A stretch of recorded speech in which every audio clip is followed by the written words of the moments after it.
সকল প্রশিক্ষণার্থীদেরকে স্বাগত জানাচ্ছি। আজকে আমরা দেখব আইটি সাপোর্ট লেভেল 3 এর মাইক্রোসফট এক্সেলের একটি জব সমাধান করব। আপনারা যদি লক্ষ্য করেন ডেস্কটপ স্ক্রিনে দেখতে পাবেন আমাদের সামনে একটি মাইক্রোসফট এক্সেলের জব শিট রয়েছে। এখানে আমাদের কন্ডিশন এবং স্যাম্পল দেওয়া রয়েছে। সো আমরা কন্ডিশন এবং স্যাম্পল অনুযায়ী এই জবটা সবথেকে সহজে কিভাবে সমাধান করা যায় সেটি করার চেষ্টা করব। তো আমাদের জবের নাম prepare a salary sheet using excel. So এখানে আমাদের কন্ডিশন দেওয়া রয়েছে এবং এখানে আমাদের কন্ডিশনের ধাপগুলো দেওয়া রয়েছে। তো সর্বপ্রথম আমরা 1 নম্বর যে কন্ডিশন রয়েছে সেটা দেখব।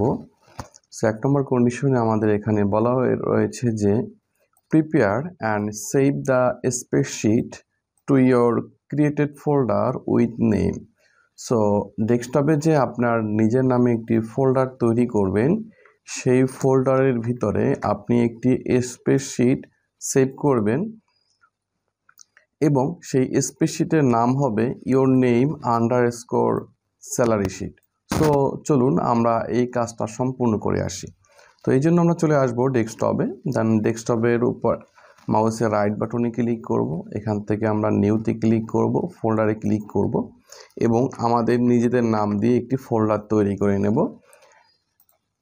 সো ফোল্ডার তৈরি করা হয়ে যাওয়ার পরে আমরা ফোল্ডারটাকে পুনরায় ওপেন করব এবং এই ফোল্ডারের ভিতরের ফাঁকা জায়গায় আমরা মাউসের রাইট বাটনে ক্লিক করব, নিউতে ক্লিক করব এবং এখান থেকে মাইক্রোসফট এক্সেল ওয়ার্কশিটে ক্লিক করব এবং আমরা এখানে আমাদের নিজেদের নাম এবং আন্ডারস্কোর দিয়ে স্যালারি শিট লিখে দেব। ওকে, সো কন্ডিশন অনুযায়ী আমরা এই কাজটা সম্পূর্ণ করেছি। এরপর 2 নম্বর কন্ডিশন এখানে বলা রয়েছে যে prepare a salary sheet for MS Hasan and son co limited for month July 2024 considering the following condition.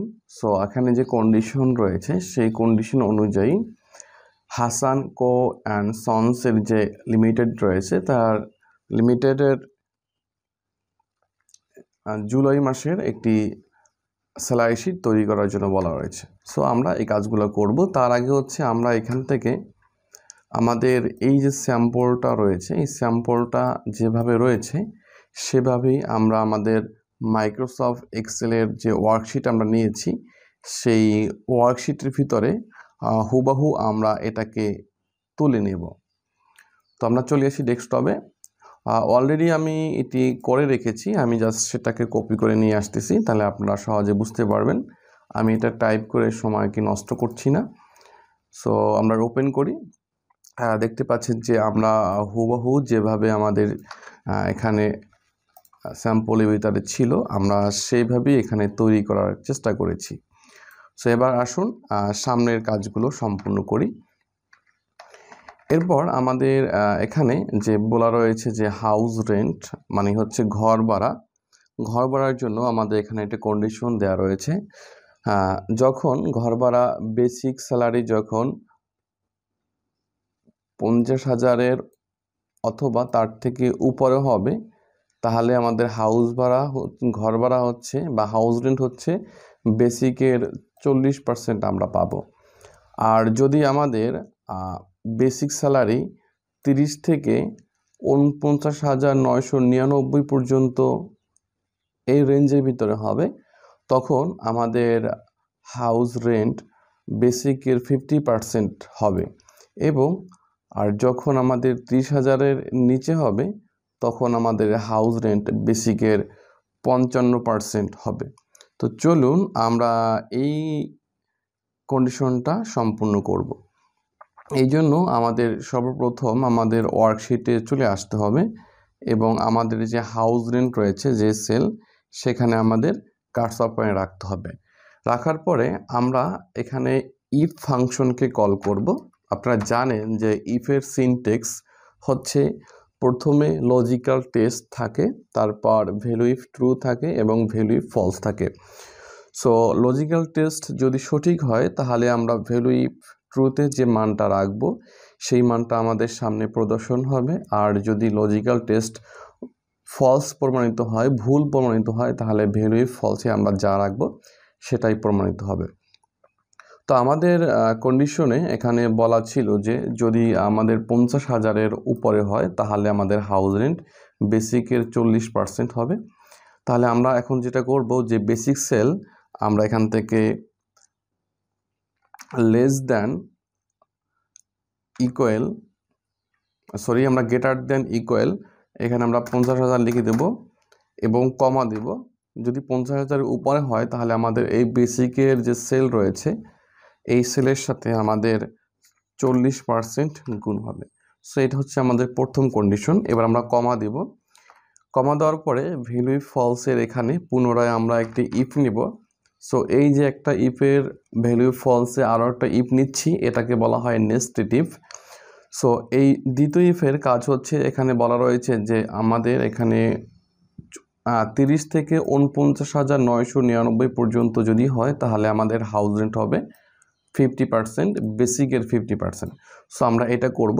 So এই জন্য আমরা বলবো যে এই বেসিকের সেল গ্রেটার দ্যান ইকুয়াল যদি 30,000 এর উপরে হয় তাহলে 30,000 থেকে এখানে 49,999 পর্যন্তই কিন্তু রেঞ্জটা অটোমেটিক এখানে কম্পিউটার বুঝতে পারতেছি। তো যদি হয় তাহলে আমাদের এই বেসিকের সাথে আমাদের 50% আমরা এখানে গুণ করে দেব। তাহলে আমাদের যদি আমাদের 30 থেকে 39,999 পর্যন্ত হয় তাহলে কিন্তু আমাদের বেসিকের সাথে 50% গুণ হয়ে যাবে। আর যদি এইগুলো কন্ডিশন একটাও ফুলফিল না হয় তাহলে আমাদের এখানে ছিল যে 30,000-এর নিচে হলে তাহলে 55%। সো আমরা যদি এখানে 30,000-এর নিচে উল্লেখ না করে আমরা সরাসরি যদি ফলসের ঘরে আমাদের বেসিকের সাথে যদি আমরা এখানে আমাদের 55% এটাকে আমরা গুণ করে দিই তাহলে কিন্তু আমাদের এই কন্ডিশন অনুযায়ী আমাদের কাজটা ফুলফিল হয়ে যাবে। এবার আমরা ব্র্যাকেট ক্লোজ করে ইন্টার প্রেস করি। ওকে, তো আমাদের হাউস রেন্টটা চলে আসলো। এবার আমরা এখানে ফিল হ্যান্ডেলের মাধ্যমে নিচ পর্যন্ত দিয়ে দেব, তাহলে হচ্ছে আমাদের এই হাউস রেন্ট চলে আসবে। আমি হাউস রেন্টটা আপনাদেরকে আবার একটু বলে দিচ্ছি। যদি আমাদের এই যে বেসিক যে সেলটা রয়েছে, বেসিকের সেলের ভিতরে যদি 50,000-এর থেকে বড় কোনো স্যালারি কারো থাকে তাহলে তার জন্য তার হাউস রেন্ট নির্ধারণ করা রয়েছে এই বেসিকের 40%। যদি 30,000 থেকে 39,999 পর্যন্ত হয় তার জন্য রয়েছে 50%। আর যদি 30,000-এর থেকে এই বেসিকের স্যালারি কম থাকে তার জন্য হচ্ছে 55%। তো আমরা সেই অনুযায়ী কিন্তু আমাদের হাউস রেন্টটা আমরা সম্পূর্ণ করেছি। তার মানে আমাদের এই হাউস রেন্টের এই কন্ডিশন আমরা ফুল করেছি। এরপর আমাদের এখানে বলা রয়েছে যে মেডিকেল অ্যালাউন্স ইজ 1500 টাকা ফিক্সড। সো সবার জন্য 1500 টাকা ফিক্সড হবে মেডিকেল অ্যালাউন্স। সো আমরা এখান থেকে 1500 লিখে দিচ্ছি এবং এটাকে ফিল করে দিচ্ছি, তাহলে আমাদের প্রত্যেকটা সেলে 1500 চলে আসবে। এবং এই যেহেতু 1500-এর সাথে এখানে টিকে লেখাটা রয়েছে, সো এটা করার জন্য আমরা এই মেডিকেলের যে কলামটা রয়েছে কলামের রেঞ্জটাকে সিলেকশন করে আমরা এখান থেকে চলে আসব নাম্বার ফরম্যাটে আমরা ক্লিক করব। সো নাম্বার ফরম্যাটে ক্লিক করার পরে আমরা এখান থেকে কাস্টমে ক্লিক করব। কাস্টমে ক্লিক করার পরে আমরা দেখতে পাচ্ছি আমাদের সামনে এখানে জেনারেল রয়েছে। সো জেনারেলের সামনে আমরা ক্লিক করব এবং একটি স্পেস দেব এবং ডাবল কোটেশনের ভিতরে আমরা লিখে দেব টিকে। এবার আমরা উপরে স্যাম্পল দেখতে পাচ্ছি যে আমাদের এখানে টিকে লেখাটা চলে আসলো। আমাদের যদি এখানে স্পেসটা আমরা যদি কমাই দিই তাহলে দেখবেন যে এই টিকে লেখাটা আমাদের এই অ্যামাউন্টের সাথে যুক্ত হয়ে গেছে। সো আপনার যেভাবে প্রয়োজন আপনি চাইলে এখানে স্পেস দিতে পারেন অথবা না দিতে পারেন। এবার যদি আমরা এখান থেকে এটাকে ওকে করে দিই তাহলে আমাদের টিকে লেখাটা কিন্তু এখানে অটো চলে আসতেছে। একটা কথা বলে রাখি, আপনারা এই টিকে লেখাটা ম্যানুয়ালি এখানে হাতে লিখে দেবেন না, তাহলে পরবর্তীতে আপনাদের যখন আপনারা এটাকে যোগ বা অন্য কাজগুলো করবেন এটার উপরে ভিত্তি করে, তখন কিন্তু বিভিন্ন ধরনের সমস্যার সম্মুখীন হবেন এবং ফলাফল সঠিকভাবে পাবেন না। তো আশা করি এটা বুঝতে পেরেছেন। এরপর আমাদের 5 নম্বর পয়েন্ট এখানে বলা রয়েছে যে এডুকেশন অ্যালাউন্স ইজ 75, মানে 750 টাকা। এটাও আমাদের ফিক্সড করে দেওয়া হয়েছে। সো আমরা এখান থেকে 750 টাকা দিয়ে দিচ্ছি এবং এটাকে ফিল করে দিচ্ছি এখান থেকে এ পর্যন্ত। এবং আমরা এডুকেশনের এই কলামটাকে সিলেকশন করে আমরা পুনরায় নাম্বার ফরম্যাটে চলে আসব এবং আমরা এখান থেকে কাস্টমে ক্লিক করব। কাস্টমে ক্লিক করার পরে আমরা জেনারেলের সামনে কার্সর পয়েন্ট রাখবো এবং এখানে ডাবল কোটেশনের ভিতরে আমরা লিখে দেবো টিকে। এবার আমরা এখান থেকে ওকেতে ক্লিক করব, তাহলে আমাদের টিকে লেখাটা সামনে চলে আসবে। এরপর আমরা দেখতে পাচ্ছি এখানে যে প্রভিডেন্ট ফান্ড এখানে হচ্ছে যে 10% বেসিক। সো আমাদের এই প্রভিডেন্ট ফান্ড হচ্ছে যে আমাদের বেসিকের 10% আমাদের প্রভিডেন্ট ফান্ড হবে। সো এই জন্য আমরা প্রভিডেন্ট ফান্ডের কলামের ফার্স্ট সেলে কার্সর রাখবো এবং ইকুয়ালকে কল করে আমরা বেসিকের প্রথম সেলটাকে দেব এবং এর সাথে আমরা 10% গুণ করে দেব এবং আমরা এটাকে ফিল হ্যান্ডেল করে দেব নিচ পর্যন্ত। তাহলে আমাদের এই প্রভিডেন্ট ফান্ডটা আমাদের এই 10% চলে আসবে। তো আশা করি এটা খুব সহজে বুঝতে পারছেন। এরপর এখানে বলা রয়েছে যে ক্যালকুলেট যা gross salary and net salary. So gross salary এবং নেট স্যালারি আমাদের ক্যালকুলেট করার জন্য বলা রয়েছে। সো আমরা এখান থেকে গ্রোস স্যালারি এবং নেট স্যালারিটা আমরা এখানে ক্যালকুলেশন করে দেব। সো আমরা দেখতে পাচ্ছি যে আমাদের এখানে বেসিক স্যালারি, তারপর হচ্ছে house rent, medical allowance. So এই তিনটার যোগফলটা হচ্ছে আমাদের গ্রোস স্যালারি। সো আমরা এটাকে বের করে নিই ইকুয়াল, আমরা এই তিনটাকে আমরা যোগ করে নেব। সো আমরা basic salary, house rent, medical এটাকে আমরা যোগ করে নিচ্ছি, আমরা ইন্টার প্রেস করছি, তাহলে আমাদের এই গ্রোস স্যালারিটা এখানে চলে আসলো।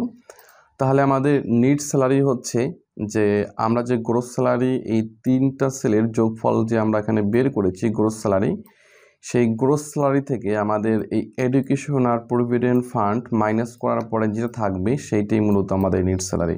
সো এটা করার জন্য প্রথমে আমরা ইকুয়ালকে কল করব, আমরা গ্রোস স্যালারির কলামের প্রথম সেলটাকে দিয়ে দেব, মাইনাস দেব, ব্র্যাকেট দেব, ব্র্যাকেটের ভিতরে আমরা এখান থেকে এডুকেশন প্লাস আমরা প্রভিডেন্ট ফান্ডটাকে দিয়ে ব্র্যাকেট ক্লোজ করে ইন্টার প্রেস করব, তাহলে হচ্ছে আমাদের এই নিট স্যালারিটা আমাদের এখানে চলে আসবে। তো আশা করি আপনারা বুঝতে পারছেন কিভাবে নিট স্যালারি নিয়ে আসতে হয়।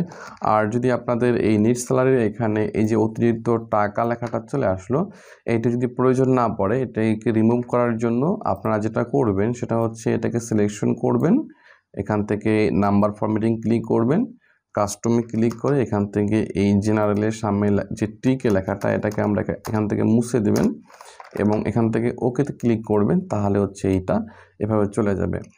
সো আমরা আশা করি আমাদের এই কন্ডিশনগুলো ফলো করে কাজ সম্পূর্ণ করতে পেরেছি। এরপর 8 নম্বর এখানে বলা রয়েছে যে basic salary is changeable, assessor will be check the formula by checking the value of basic salary. So বলছে যে আমরা যখন এখান থেকে বেসিক স্যালারিটাকে পরিবর্তন করে অ্যাসেসর মহোদয় দেখবেন, তখন যাতে আমাদের এই সামনের এই বেসিক স্যালারির উপর ভিত্তি করে আমাদের যে সামনের আমরা ফর্মুলা বা ফাংশন ব্যবহার করেছি সেগুলো যাতে অটোমেটিক পরিবর্তনশীল হয় সেদিকে খেয়াল রাখতে হবে, সেটাই এখানে বলা রয়েছে। সো আমরা যেই প্রসেসিংয়ে কাজটা সম্পূর্ণ করেছি, আমাদের যদি এখান থেকে বেসিক স্যালারি কোনো ধরনের পরিবর্তন আসে তাহলে তার উপর ভিত্তি করে কিন্তু আমাদের এইগুলো পরিবর্তন হবে। সো আমরা এখান থেকে বেসিক স্যালারিটাকে পরিবর্তন করে দেখি। সো আমাদের এখানে প্রথমে দেখতে পাচ্ছি যে 15,000 রয়েছে, আমরা যদি এটাকে 30,000 করে দিই, দেখি থেকে আমাদের সামনে কি পরিবর্তন ঘটে। আপনারা দেখতে পাচ্ছেন যে আমাদের সামনে কিন্তু এগুলো পরিবর্তন ঘটছে, তার মানে যেহেতু চেঞ্জেবল পরিবর্তনশীল তাহলে আমাদের সঠিকভাবে পরিবর্তন হচ্ছে। তো এই পর্যন্তই ছিল আমাদের এই আইটি সাপোর্ট লেভেল 3 এর এক্সেলের এই জবটা সমাধান এর প্রসেস। সো আমরা জানি যে কম্পিউটার অপারেশনে যে এক্সেলগুলো হয়ে থাকে সেগুলো একটু অনেক কঠিন হয়ে থাকে, আর আইটি সাপোর্ট তুলনায় খুবই সহজ হয়ে থাকে। তো আশা করি এই সহজ বিষয়টা আপনারা খুব সহজেই বুঝতে পেরেছেন। সবাইকে ধন্যবাদ। সবাই ভালো থাকবেন, সুস্থ থাকবেন, নিরাপদে থাকবেন। যে কোনো সমস্যায় অবশ্যই কমেন্টে জানাবেন, আমি আপনাদের সমস্যার সমাধান দেওয়ার চেষ্টা করব।